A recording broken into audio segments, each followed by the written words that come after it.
God of War is one of the most thrilling and satisfying action games ever made.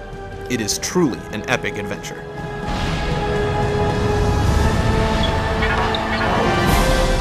The fighting is fast and fun. Enemies range from bats and dogs to king-sized mythical monsters. You can gain experience and upgrade any weapon or power you choose. Your primary weapon, called the Blades of Chaos, is powerful at long and short range, which makes it easy to attack in all directions. Plus, the ability to block and dodge with the right analog stick helps to avoid devastating attacks. Finishing moves are another aspect of combat that can keep you from getting smothered. These vary from splitting guys in half to pinning down opponents and forcefully delivering the final blow. However, some of these moves automatically rotate your character, giving you the same angle every time, which loses its impact when you see it again and again. The more advanced finishing moves involve pressing random buttons when they're flashed on the screen, similar to Resident Evil 4. This makes the larger beast battles more dynamic because they enable you to perform sensational attacks specific to each monster. One of the first things you'll notice is that you have no control over the game's camera. This works because it helps the gameplay maintain a cinematic feel and keeps your perspective constantly fixed on the most important elements of the action. However, it makes it frustrating when you're trying to platform your way around. The camera will sometimes switch on you when you're not expecting it.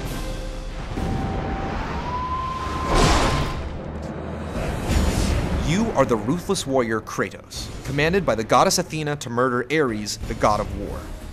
One of the most interesting elements of the story is that Kratos isn't a traditional hero. He slaughtered hundreds of men in his lifetime, and everywhere you go, you encounter people that know your reputation. I know what you've done! And are shocked and terrified when they see you. Monster! Another compelling feature of the story is that mythical gods like Poseidon, Hades, and Zeus grant you powers and guide you through your quest, and the upgrades they give you tie into each god's mythology. The plot points are slowly and thoughtfully revealed, and there are plenty of unexpected twists and turns.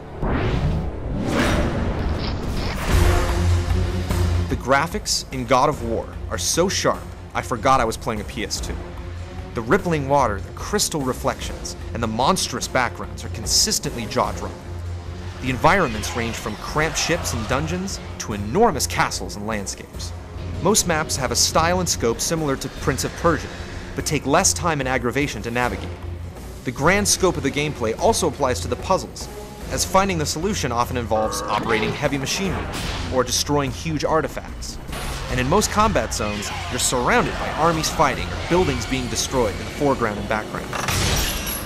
The enemy and boss encounters are always random and sudden, but it'd be nice if there was a bit more diversity in the monsters you fight.